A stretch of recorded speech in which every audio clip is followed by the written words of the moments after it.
नमस्कार, मैं doctor Sulakshmi Toshniwal from SD government college Beawar. आज हम देखेंगे कि मैनेजमेंट का प्रकृति क्या है।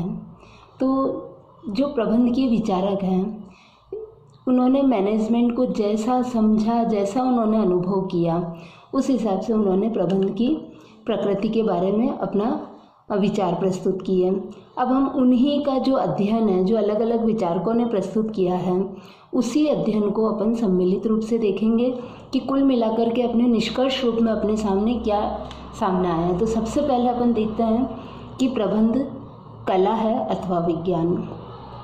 तो यदि देखा जाए तो प्रबंध को हम दोनों मान सकते हैं। क्या प्रबंध कला है, क्या प्रबंध साइंस है, क्या प्रबंध दोनों ही है। तो सबसे पहले इसके लिए हम देखेंगे कि व्हाट इज़ द आर्ट।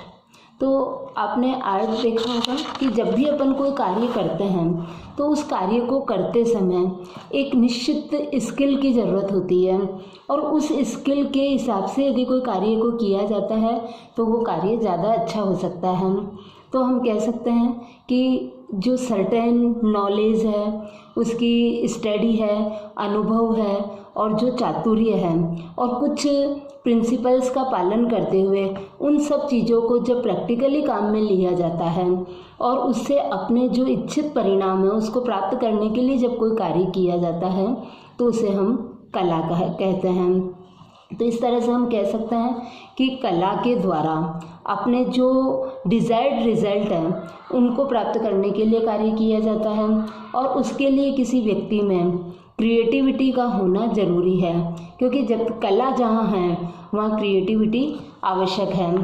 तो इसलिए कि किसी भी कार्य को किस तरीके से किया जाना है, क्योंकि ये कार्य करना किसी मशीन का कार्य नहीं है, बल्कि ये एक मानवीय गुण है, और उस मानवीय गुण के द्वारा ही कार्य किया जाता है। तो अपन ने देखा था कि प्रबंध भी मानव के द्वारा ही किया जाता है, और मानव पर ही किया जाता है, और मानव के लिए ही किया जा रहा है। तो इसलिए हम प्रबंध को कला के रूप में मान सकते हैं। अब जब हम प्रबंध को कला के रूप में मान रहे हैं तो अपने को देखना होगा कि क्या जो प्रबंध को अपन आर्ट मान रहे हैं तो क्या प्रबंध में इस तरह के गुण है अथवा नहीं है। तो सबसे पहले हम देखेंगे कि कोई भी प्रबंधकीय कार्य किया जाता है तो उसमें एक निश्चित ज्ञान की नॉलेज होना ज़रूरी है, अनुभव होना ज़रूरी है, और उस कार्य को पूर्ण चातुर्यपूर्ण तरीके से किया जाता है। और जब इस चातुर्य को प्राप्त कैसे किया जाए, तो इसके लिए शिक्षण और प्रशिक्षण की व्यवस्थाएं की गई हैं। तो इसमें जब शिक्षण और प्रशिक्षण है तो व्यक्ति उसके द्वारा उस नॉलेज को प्राप्त करता है। अब इसी रूप में प्रबंध के जो सिद्धांत हैं वो डेवलप किए गए हैं। तो आप देखिए, अपन हेनरी फेयल के जो 14 प्रिंसिपल्स हैं वो सभी आप जानते हो, तो उनको अपन सभी परिस्थितियों में वो खरे उतरते हैं और उनको अप्लाई करते हुए ही कार्य किया जाता है। और ये जो प्रिंसिपल्स अप्लाई किए जाते हैं या किसी कार्य को किया जाता है तो उसमें व्यक्ति की व्यक्तिगत चातुर्य का होना आवश्यक है, क्योंकि कोई भी जो कार्य किया जाना है तो उसमें हर व्यक्ति का उस कार्य को करने का तरीका अलग अलग होता है। तो जब वो उस कार्य को किस तरीके से करता है, आप देखिए एग्ज़ाम में आप क्वेश्चन का आंसर सभी लिख करके आते हैं, तो किसी के 80% बन रहे हैं, किसी के कोई पास भी नहीं हो रहा है। तो क्या कारण है? आंसर सब दे रहे हैं, परंतु उनकी जो स्टाइल है लिखने की, उन्होंने किस कलात्मक तरीके से उस आंसर को दिया है, उस पर डिपेंड करता है कि उसका ये भी एक प्रबंध व्यवस्था है। अपन जो एग्ज़ाम दे रहे हैं, एग्ज़ाम भी प्रबंध है कि उस आंसर को देने के लिए जो प्रश्न पूछा गया है उस प्रश्न की सारी चीज़ों को किस तरह से व्यवस्थित रूप से प्रस्तुत किया जाए कि उसमें ज़्यादा से ज़्यादा अंक प्राप्त किए जा सकते हैं। तो इस तरह से हम देखते हैं कि प्रबंध सृजनात्मक भी है, क्योंकि प्रबंध गत्यात्मक भी है। जब भी कोई कार्य किया जाता है तो उसको जो एक्सटर्नल एनवायरनमेंट के अकॉर्डिंग किया जाता है। तो जो बाह्य वातावरण है वो निरंतर परिवर्तनशील है, और उस परिवर्तन के आधार पर प्रबंध किया जाता है। आप देखिए कि प्रबंधकीय जो ज्ञान है वो एक बार प्राप्त किया जाता है, परंतु वो कभी भी पूर्ण नहीं होता है। जो जो वो कार्य करता जाएगा नए अनुभव होते जाएंगे, और जितना वो पुराना होता जाएगा उसका अध्ययन, उसका अनुभव बढ़ता जाएगा, उसका प्रबंधकीय स्तर और अधिक बढ़ता जाएगा, उसका प्रबंधकीय चातुर्य और अधिक बढ़ता जाएगा, और उसके कार्य करने की क्वालिटी में और सुधार होएगा। और एक तरह से हम कह सकते हैं कि वो सफलता की ओर, या उसके जो रिजल्ट्स हैं वो ज़्यादा अच्छे उसे प्राप्त हो सकते हैं। तो इसलिए टेरी ने कहा भी है कि प्रबंध कलाओं की कला है। अब प्रबंध कलाओं की कला है मतलब कला का उपयोग मनुष्य के द्वारा किया जाता है और प्रबंध मनुष्यों के ऊपर किया जाता है।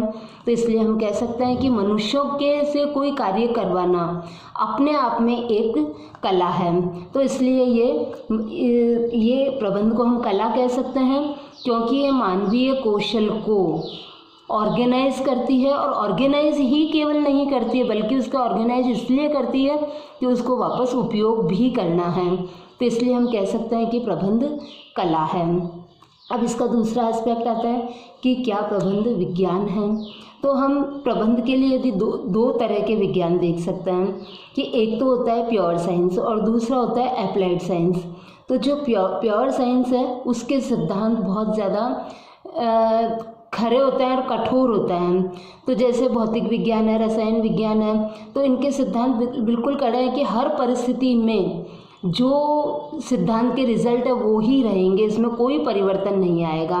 परंतु जो अप्लाइड साइंस है तो वो परिस्थितियों के हिसाब से उसमें परिवर्तन आता है। जैसे मौसम विज्ञान है तो मौसम की जो मौसम के लिए जो देखा जाता है कि कल बारिश होएगी या नहीं होएगी, परंतु ज़रूरी नहीं है कि वहाँ बारिश होएगी, होने के आसार पूरे हैं। तो वैसे ही जो भी प्रबंध किया जाता है तो प्रबंध में भी अनुमान लगाए जाते हैं, पूर्वानुमान लगाए जाते हैं कि वो फोरकास्टिंग के अकॉर्डिंग कि प्रबंध जो नियोजन किया है वो किस तरह से पूरा होएगा।